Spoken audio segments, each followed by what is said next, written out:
Hi, guys. Today I'm going to be reading The Winter Train by Susan Isern and Ester Garcia. This is a great book about forest animals. Here we go. Dawn was breaking in the northern forest. As leaves fell from the trees, the animals woke up and started to pack their bags. Help! I can't find my toothbrush, said Wildcat worriedly. I need another suitcase. Can anyone lend me one? Said the deer, who was quite vain. Don't forget to turn off the light, Rabbit. Last year it was on for more than 6 months, said Badger.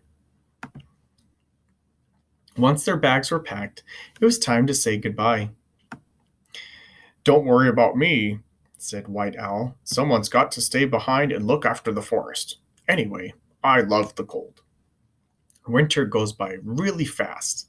We'll be fine, said Frog to the fish, who were swimming sadly in the river. I'll miss you, Den, said Fox, waving goodbye to his home.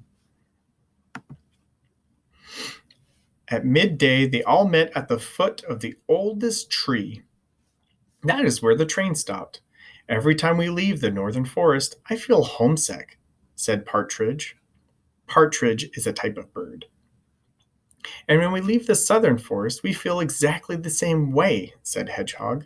Hang on! Wait! Don't leave me here! Yelled Tortoise, who was the last to arrive, as usual. Then suddenly, choo, choo, choo! The winter train was arriving. Choo, choo, choo, choo! As it did every year at this time, it would take the animals from the northern forest to the southern forest, where they could spend the cold winter months in a warmer climate. Once they were aboard the train, the animals found their seats. I prefer to be by the window, otherwise I get all queasy, said Groundhog. I can trust you, can't I? Said the goat as he sat down next to the wolf. I'll be more comfortable in the coat closet, said Bat, who preferred dark places. And so the winter train chugged towards the north. Although the journey would take a few hours, the animals were all in high spirits, chatting, singing, and playing cards. Suddenly, Jen popped out of her seat. Oh no, she cried. We've forgotten Squirrel. We have to go back and get her. But if we could go back, we'd get trapped in the snow, said Beaver, pointing to the dark clouds outside the window. We can't leave Squirrel behind. She can't stand the cold, said Ferret. Well, that's settled then. Let's go and find her, said all the animals together. The conductor brought the train to a halt and turned back.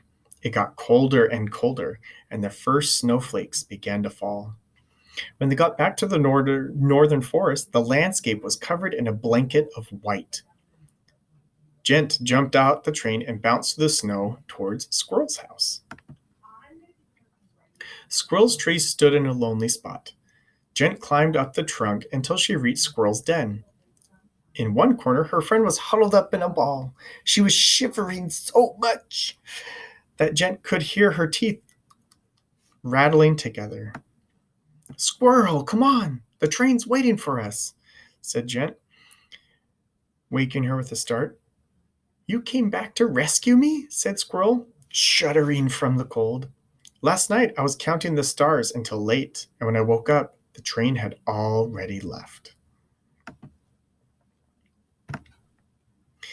Gent and Squirrel ran back to the train. On seeing that Squirrel was safe, all the animals jumped up and down with joy and smothered her with hugs and kisses. The conductor started up the engine once again, but it had snowed so much that the train tracks were completely covered. They were trapped. The sun was getting behind the mountains, and it was getting colder and colder, and the animals began to lose hope. After thinking for a while, Bear had a good idea. Let's clear the snow off the tracks. We can do it if we work together. And so the animals jumped down from the train and began to clear away the snow.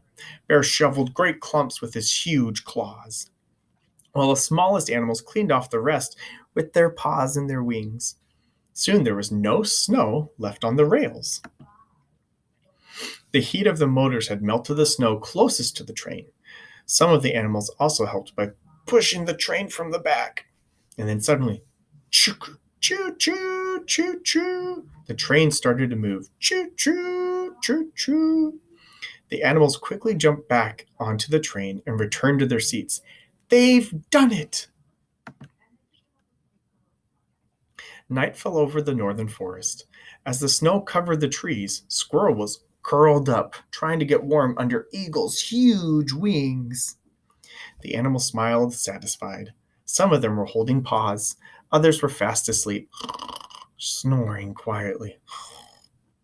Meanwhile, the winter train chugged through the dark night, through the freezing air, towards the promise of the southern forest. The end. Well, I hope you guys enjoyed this winter train book. I certainly did. Anytime animals can work together, it's always a fun thing in my book. So I'll see you guys next time. Bye, friends.